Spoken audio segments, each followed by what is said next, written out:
Residencial Paraíso Dorado, ubicado en la carretera Joaquín Gómez, próximo al colegio Christian School, a solo 5 minutos del centro de la ciudad de La Vega. Proyecto cerrado, con seguridad controlada por monitoreo 24 horas. Contamos con área de recreación infantil, gazebo, parqueo para visitantes, piscina, área verde remozada y cancha deportiva. Apartamentos de 3 habitaciones, vestíbulo, 2 baños, sala, cocina, comedor, balcón, área de lavado, parqueo soterrado y depósito privado. Separa el tuyo con solo 50,000 pesos. Residencial Paraíso Dorado. Viviendas al alcance de todos. Amigos televidentes y revidentes, como siempre, sean todos bienvenidos a Tal y Como Es, el programa que se encarga de traerle a ustedes las informaciones y ustedes entonces se encargan de decirle a los demás que lo estamos haciendo bien. Como siempre, con nosotros la siempre inteligente, bella y amena licenciada Arelis Mejía. Arelis. Miguel, si tú sigues, yo me lo voy a creer, me lo voy a creer. Aquí estamos básicamente, Miguel, en otra entrega de Tal y Como Es. Y como siempre, les queremos agradecer su sintonía y sobre todo recordarles que no dejen de ser parte de esta familia de Vía Láctea Media.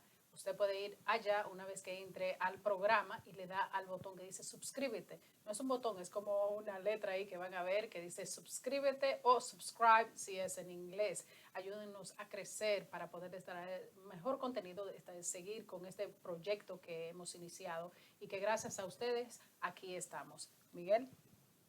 Bueno, Arelis, y la violencia sigue recrudeciéndose aquí en los Estados Unidos. Eh, Mucha gente entiende que solamente es a nivel local, no es así, no solamente en Nueva York, es en todos los Estados Unidos. Y en esta ocasión, luego de que tuviéramos un incidente horrible aquí en la parte ya de las afueras de la ciudad de Nueva York, en Buffalo, pues entonces ahora fue en Texas, donde sucede un magnicidio que tiene a toda la sociedad norteamericana perpleja. Sí, Miguel, tú sabes que esto es algo que es difícil para la persona registrarlo y entenderlo.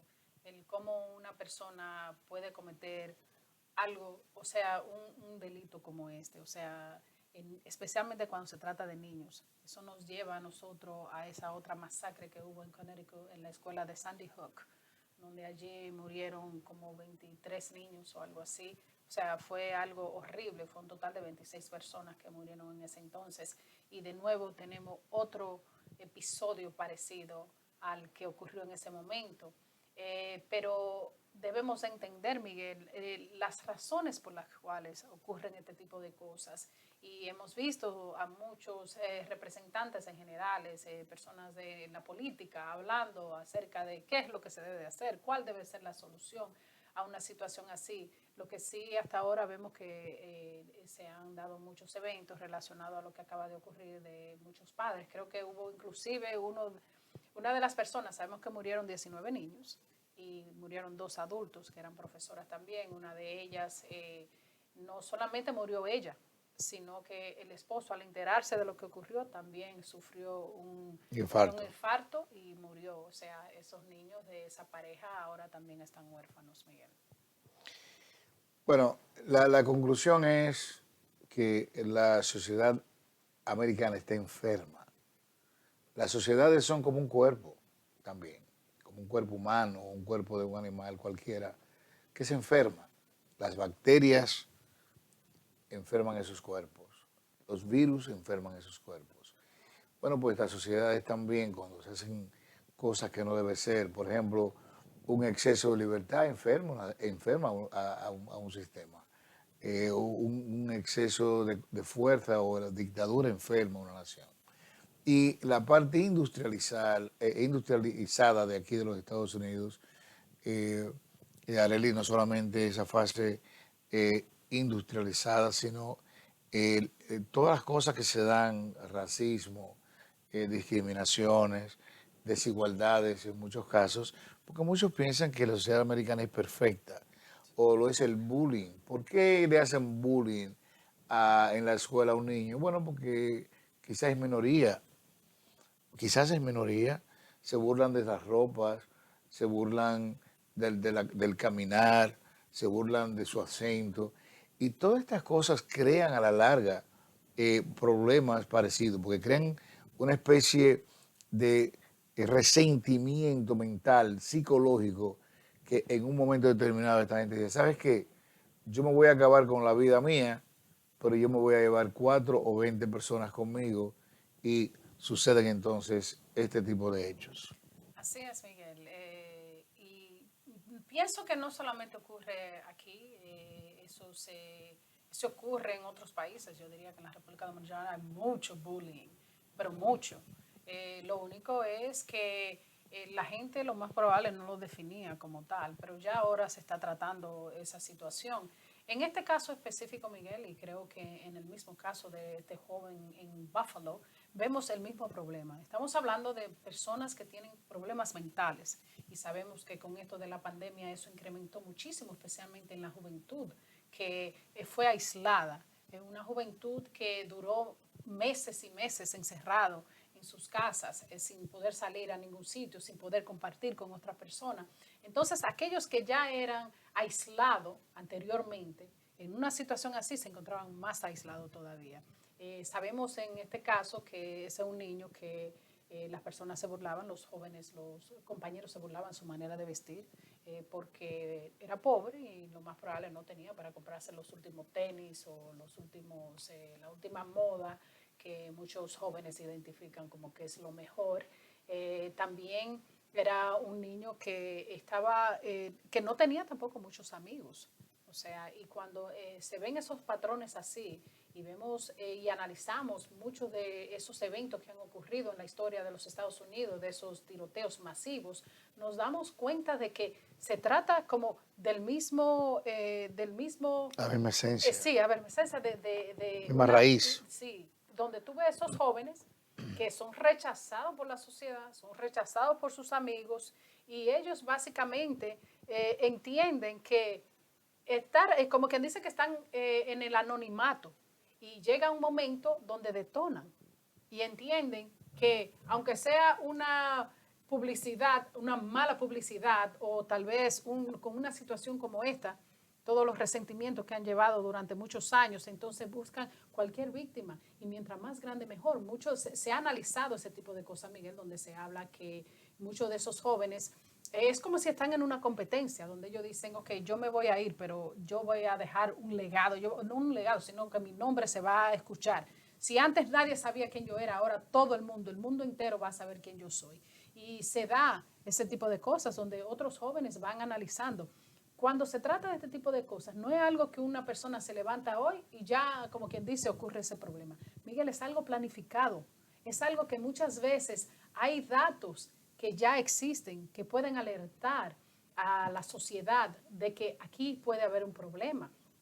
En el caso de Buffalo, el joven a la edad de 16 años ya había dicho que iba a matar a muchas personas, que estaba planificando matar a otra persona, y estuvo recluido en un centro de salud mental por unos cuantos días, y luego lo dejaron salir. Pero entonces, si una persona que ya tenía un récord así, ¿cómo entonces se le venden armas a un joven que tú sabes que ya tenía un récord, que ya tenía un historial de que podía cometer unos casos de este tipo?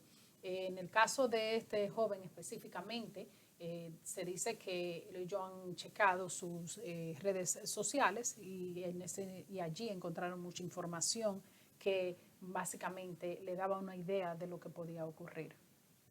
Sociólogos, filósofos tienen que integrarse a hacer los estudios necesarios para ver cuál es la panacea, la solución a estos problemas, porque fíjate que hablamos de la pandemia, ¿cierto? Eso es un factor.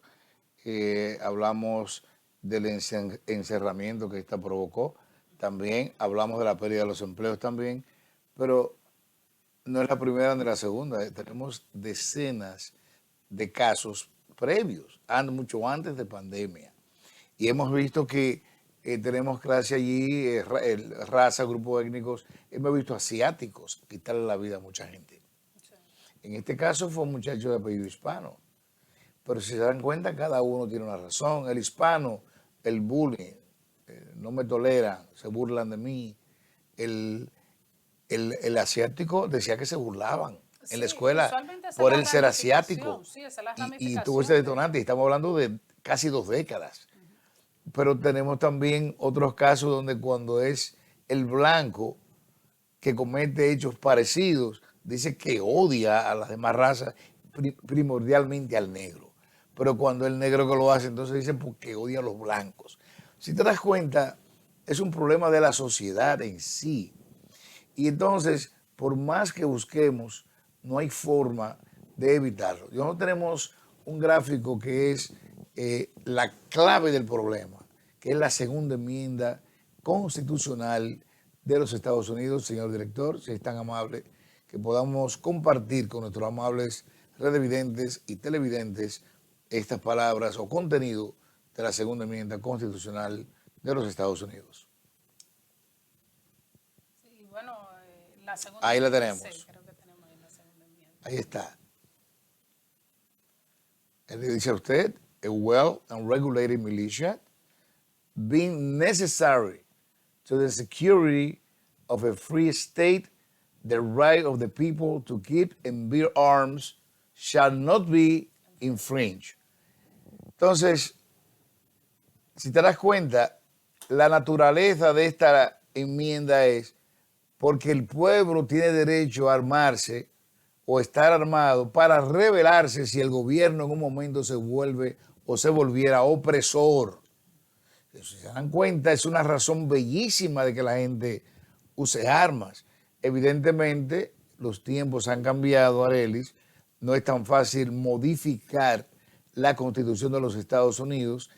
Sabemos que la NRA o la National Rifle Association tiene cogido a muchos senadores porque muchos de los estados son republicanos y son conservadores, y aquí la caza es un deporte.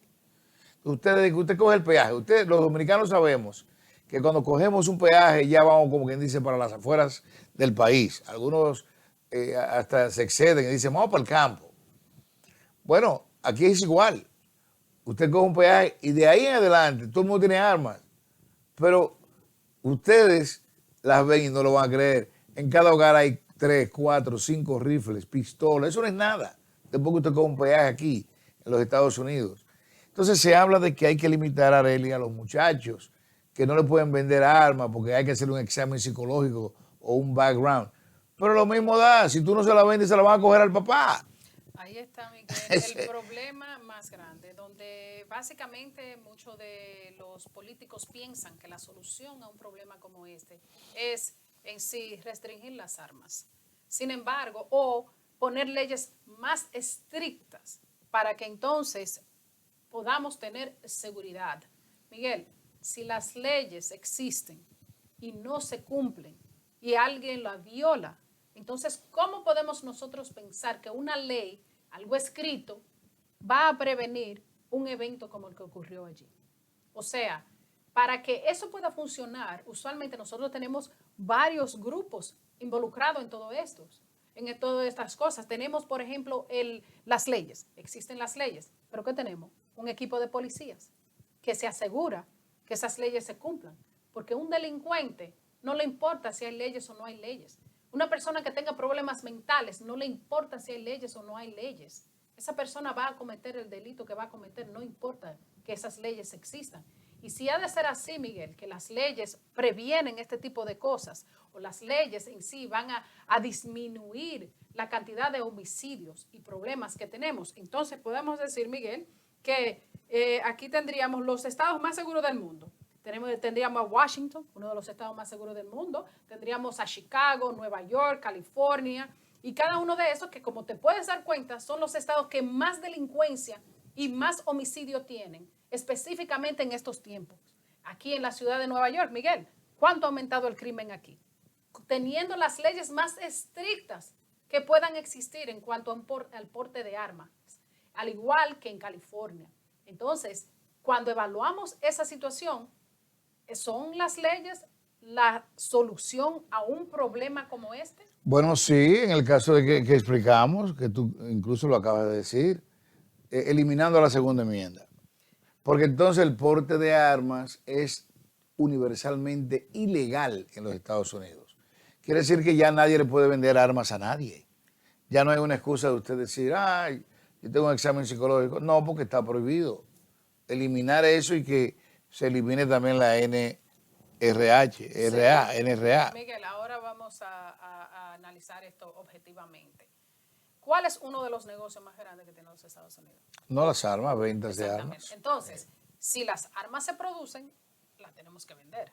Ellos las van a vender. Y a veces vemos que hay un tirijala entre un partido y el otro. Esto no tiene que ver con partido, esto no tiene que ver con que sea demócrata, esto no tiene que ver que sea republicano. Hay muchos demócratas, Miguel, que tienen armas y que no van a dejar sus armas y no van a votar por ninguna enmienda que elimine esa segunda enmienda, especialmente en los momentos que estamos viviendo ahora. Anteriormente, muchas personas aquí en Nueva York, Miguel, tenían sus negocios y nadie se interesaba por comprarse un arma. Miguel, yo conozco de muchas personas que han comprado armas en este momento para poder defenderse de los delincuentes en la calle. Y es ilegal. Es un negocio y es legal. Es ilegal. Pero es ilegal. No, pero comprar las armas, no, tú puedes legalmente, Miguel. Claro, te dan el permiso, si te dan el permiso, sí, claro. A eso que me estoy refiriendo, no personas que andan buscando armas ilegales, estoy hablando de personas que tienen sus negocios, que cualifican para comprar un arma y lo están haciendo porque no se sienten seguros. Esta pandemia y la inseguridad en la mayoría de los estados, especialmente aquí en la ciudad de Nueva York, ha hecho que personas que nunca en su vida pensaban comprarse un arma, porque como podemos ver, la delincuencia aquí, muchísimos negocios, amigas, no pueden ni siquiera vender, les roban su mercancía, les roban todo y esas personas temen por su vida. Entonces, esto no tiene que ver con demócratas, esto no tiene que ver con republicanos, esto tiene que ver con que las personas entienden que a través de esa enmienda, eso le permite a ellos sentirse seguros, un poquito seguros en su casa, ya que el gobierno no está haciendo su trabajo de proteger a la nación. Donald Trump dio, asestó un duro golpe a la lucha social en los Estados Unidos. Nosotros incluso teorizamos un poco antes de que él perdiera, porque dijimos que él había hecho retroceder los Estados Unidos o los derechos civiles unos 66 años desde el 1954, cuando Rosa Parks no se quiso parar del autobús. Bueno, Donald Trump empezó a pactar con la mayoría blanca radical y eso empezó a crear odios de la parte negra, porque eso era lo que se sentía, que si no había sido superado del todo, Arelis, pero íbamos en un proceso hermoso. Ya era normal tú ver una mujer negra con un hombre blanco y una mujer blanca con un hombre negro. Ya será normal. Y eso entonces como que molestaba a unos sectores extremistas y usaron al presidente Trump para que hiciera estas cosas. Y aquí vemos los resultados. O sea, y entonces, ¿qué se logró después de eso? El movimiento Black Lives Matter. Y cuando tú pones eso junto, ha sido ahora una dinamita en un país donde se fabrican armas y se venden armas. Y por eso la gente las tiene y por eso son fáciles de conseguir, independientemente de que los estados tengan una ley rigurosa, como es el caso de Nueva York, Arelis. Pues bueno, Miguel, pero si tú cumples los requisitos que conllevan esas leyes, no hay ninguna razón por la cual no te puedan vender un arma. Ahora, el decir que esa es la razón por la cual están ocurriendo estos casos y que para nosotros solucionar estos problemas que se están dando, lo que debemos es de restringir las armas. Claro, no vamos a decir que si una persona tiene un rifle no puede matar, o sea, que si tiene un arma como esta puede matar muchas más personas, pero también con una pistola lo pueden hacer. O sea que, pero Miguel, en el caso específico de esa escuela, de lo que ocurrió allá en Texas, podemos ver también que hubo un fallo en cómo se manejaron las cosas. Sí, parece ser que como es un caso no tan común en Texas, la policía no estaba debidamente entrenada y todo el cuerpo de seguridad que usualmente funciona de manera orquestada, como un engranaje, ¿verdad? No funcionó. No. Lamentablemente no funcionó. De haberlo hecho hubiesen habido pocos muertos o quizás ningún muerto.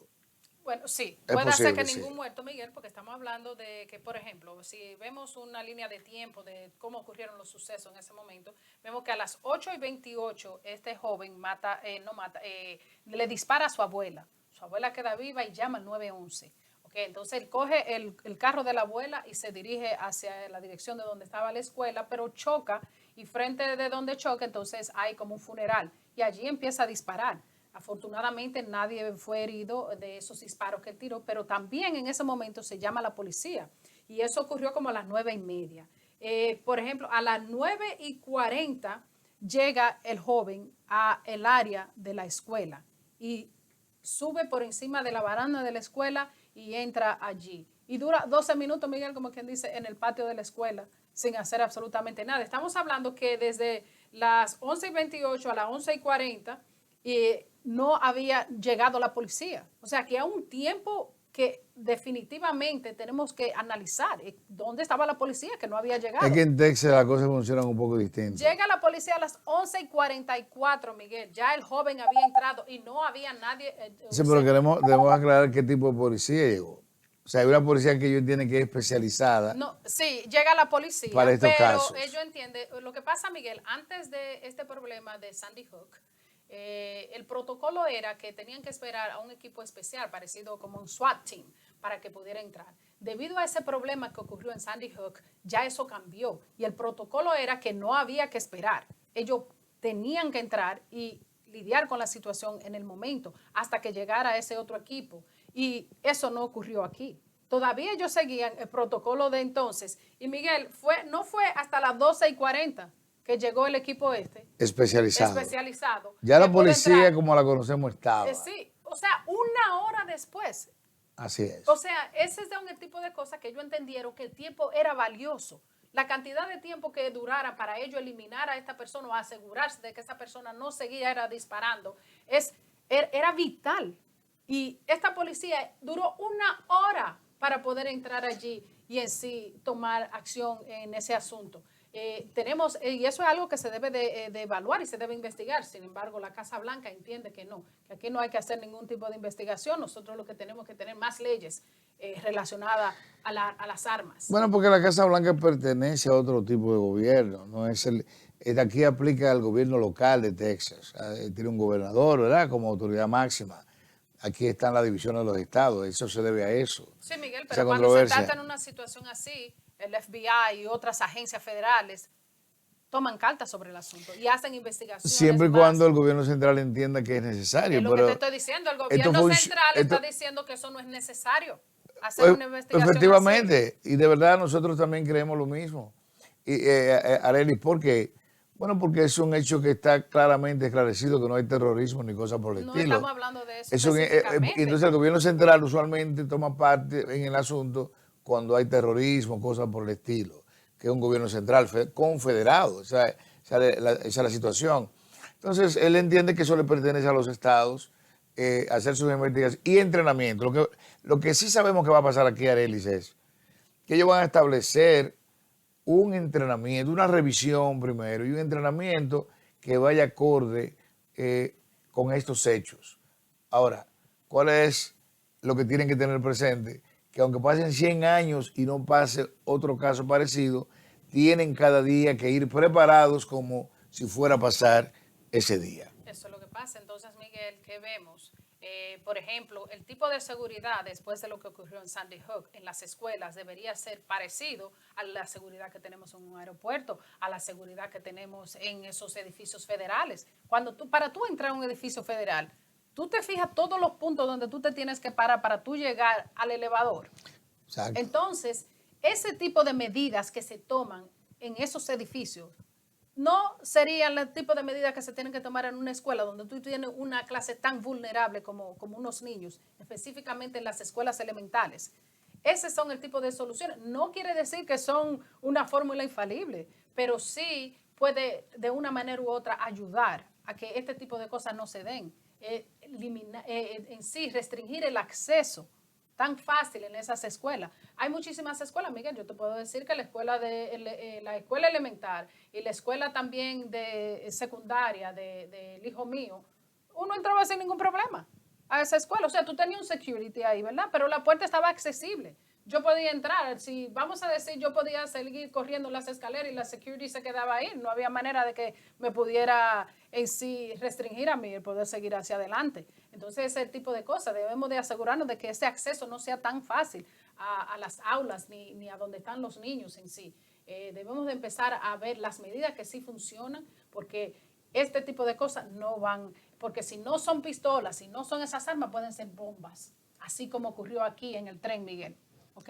O sea, eso es lo que tenemos que tener pendiente. Ok, está esperamos bien. Que no se repita. Esperar que no se repita ese tipo de cosas. Bueno, Arelis, hemos llegado a una entrega más de tal y como es. Esperamos que estén con nosotros en la próxima entrega. Sin embargo, no antes, sin mostrarle a ustedes estas imágenes en donde tenemos a Al Horford, que es hijo de Tito Horford. Ambos